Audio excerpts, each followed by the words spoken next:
എല്ലാവർക്കും നമസ്തേ. നമ്മളുടെ മാധ്യമങ്ങളൊക്കെ, അതായത് ശ്രവ്യ മാധ്യമങ്ങളെല്ലാം നമ്മളിൽ നിന്ന് മറച്ചു വെച്ച ഒരു വാർത്തയാണ് നിങ്ങളുടെ മുന്നിൽ ഞാൻ അവതരിപ്പിക്കുന്നത്. അത് മറ്റൊന്നുമല്ല, നമ്മളുടെ അയൽ സംസ്ഥാനമായ നേപ്പാളിൽ, വെറും അയൽ സംസ്ഥാനം എന്ന് നമ്മൾക്ക് പറയാൻ കഴിയുകയില്ല, നമ്മളുടെ ഒരു സഹോദര രാജ്യം തന്നെയാണ്, ഭാരതത്തിൻ്റെ സഹോദര രാജ്യം തന്നെയാണ് നേപ്പാൾ. അങ്ങനെ പറയാൻ കാരണം അത് അവിടെ നമ്മുടെ മതപരമായ അല്ലെങ്കിൽ സാംസ്കാരികമായ സമാന തരത്തിലുള്ള ജനവിഭാഗങ്ങൾ ജീവിക്കുന്നു എന്നത് മാത്രമല്ല, നമ്മുടെ രാമായണമായിട്ടും ഉൾപ്പെടെ ഉള്ള ബന്ധപ്പെട്ട് കിടക്കുന്ന ഒരു രാജ്യമാണ്. ശ്രീരാമചന്ദ്രൻ്റെ കാര്യമായാലും സീതാദേവിയുടെ കാര്യമായാലും ഇതെല്ലാം നമ്മൾ നേപ്പാളുമായിട്ട് ബന്ധപ്പെടുത്തിയാണ് പറയാറുള്ളത്. നിലനിൽക്കുന്നത് അങ്ങനെ തന്നെയാണ്. അങ്ങനെ ഒരു രാജ്യത്ത് നടക്കുന്ന ചില സംഭവങ്ങൾ നമ്മുടെ മാധ്യമങ്ങൾ മറച്ചു വെക്കുന്നതിനെക്കുറിച്ചാണ് ഞാനിപ്പോൾ നിങ്ങളുടെ ശ്രദ്ധയിൽ കൊണ്ടുവരുന്നത്. അത് മറ്റൊന്നുമല്ല, കഴിഞ്ഞ ജൂലൈ 26-ന്, അതിപ്പോൾ 5-10 ദിവസമായിട്ടുള്ളൂ, അവിടെ വലിയ ഒരു കലാപം നടന്നു. ലഹള എന്ന് തന്നെ പറയാം. ഇരു വിഭാഗങ്ങൾ തമ്മിലുള്ള ലഹള, അതായത് ഹിന്ദുക്കളും മുസ്ലിങ്ങളും തമ്മിൽ അവിടെ ഒരു ലഹള നടന്നു. ആ ലഹളയിൽ വെടിവയ്പ്പിൽ 3 ഹിന്ദുക്കൾ മരിക്കുകയും ചെയ്തു. ആ ലഹള എന്താണെന്ന് നിങ്ങൾക്കറിയാമോ? അവിടെ ഹിന്ദു സമൂഹത്തിൽപ്പെട്ടവർ അവിടെ ഒരു പരിപാടി സംഘടിപ്പിക്കാൻ തീരുമാനിച്ചു.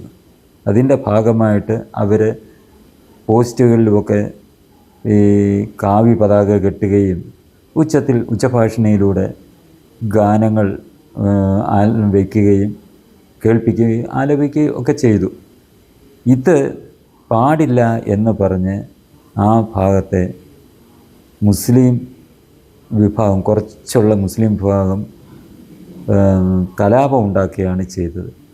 ഇത് പ്രദേശം നേപ്പാളിൽ എവിടെയാണെന്നുകൂടെ നമ്മൾ മനസ്സിലാക്കണം. നമ്മളുടെ ഇന്ത്യയോട് ചേർന്ന് കിടക്കുന്ന സുൻസരി ജില്ലയിലെ ദിവാൻഗഞ്ച് എന്ന് പറയുന്ന പ്രദേശത്താണ് ഈ സംഭവം ഉണ്ടായത്. ഇന്ത്യയോട് ചേർന്ന് കിടക്കുന്നതാണ് ഈ പ്രദേശം. ഇവിടെ നമുക്ക് നേപ്പാളിനെ കുറിച്ചറിയാം. നേപ്പാൾ ഒരു ഹിന്ദു രാജ്യമായിരുന്നു. 80% ഹിന്ദുക്കളാണ് അവിടുത്തെ ജനസംഖ്യയിലുള്ളത്. അവിടെ അപ്പോൾ സ്വാഭാവികമായിട്ടും ഹിന്ദുക്കൾ തങ്ങളുടെ പരിപാടി നടത്താൻ തയ്യാറാകുന്നത് എങ്ങനെ നമുക്ക് തടയാൻ കഴിയും?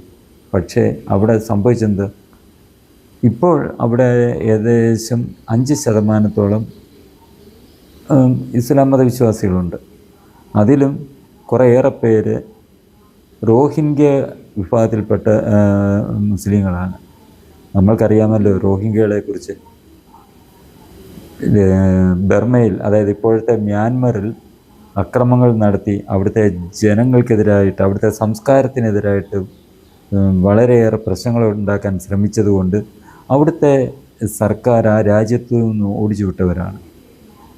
അവിടെ നിൽക്കക്കള്ളിയില്ലാതെ അവിടെ നിന്ന് ഇറങ്ങി വന്ന് പല ഭാഗത്തും ലോകത്തിൻ്റെ പല ഭാഗത്തും ഇവർ കടന്നു കയറാൻ ശ്രമിക്കുന്നു. നമ്മുടെ ഇന്ത്യയിലും നമ്മുടെ കേരളത്തിലും പലരും ഉണ്ട്. ബംഗാളികൾ എന്നുള്ള രീതിയിൽ നമ്മുടെ കേരളത്തിൽ തന്നെ ഈ കൂട്ടർ താമസിക്കുന്നുണ്ട്, ഒളിച്ച് താമസിക്കുന്നുണ്ട്.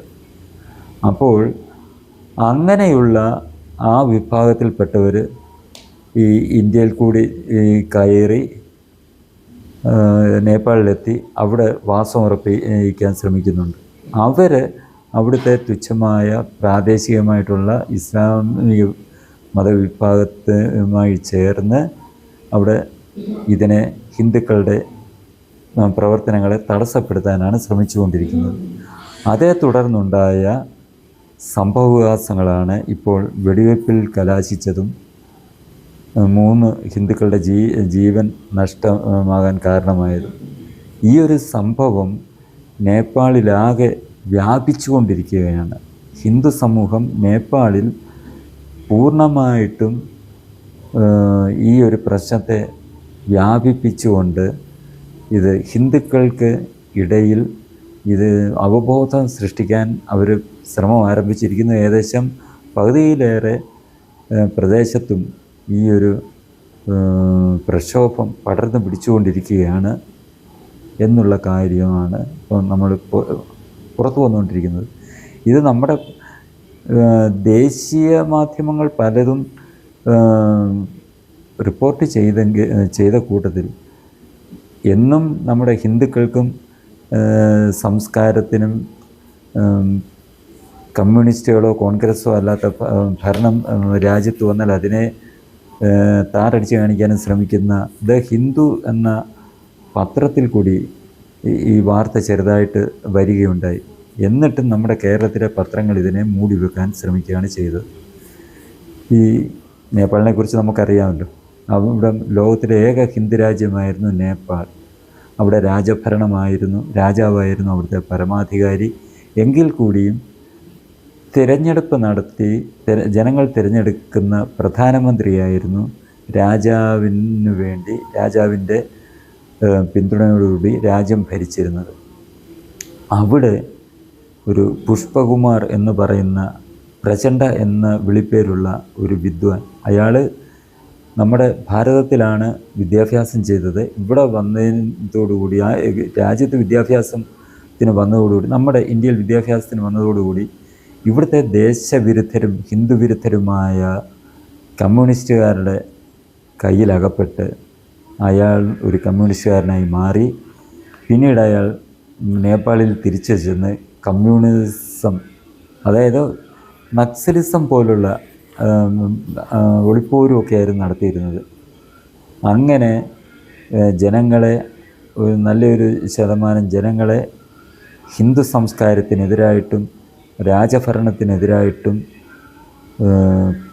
പലപ്പോഴും കലാപം സൃഷ്ടിച്ച് മുന്നോട്ട് പോയിക്കൊണ്ടിരിക്കുന്ന സമയത്താണ് അവിടുത്തെ രാജാവിനെ, ജ്ഞാനേന്ദ്ര സിംഗ് എന്നാണോ ഗജേന്ദ്ര സിംഗ് എന്നാണോ എന്ന് ഓർക്കുന്നില്ല പേര്, രാജാവിനെ അവിടുത്തെ രാജകുമാരൻ ആ കുടുംബത്തെ മൊത്തം വെടിവെച്ച് കൊന്ന ഒരു സംഭവം ഉണ്ടായി.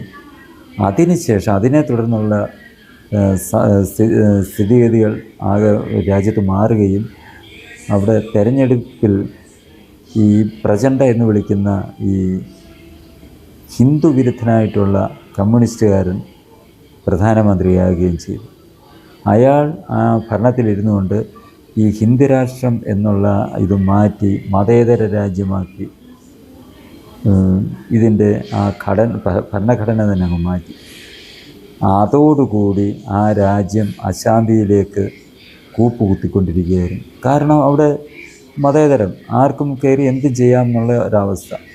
ആ സാധ്യത മുതലെടുത്തുകൊണ്ടാണ് ഇതേപോലുള്ള മതവിഭാഗങ്ങൾ അവിടെ പ്രവർത്തനം തുടങ്ങുകയും അവിടുത്തെ ജനങ്ങളെ മതം മാറ്റി തങ്ങളുടെ മതത്തിലേക്ക് കൊണ്ടുവരാൻ ശ്രമിക്കുകയും ചെയ്തുകൊണ്ടിരിക്കുകയായിരുന്നു.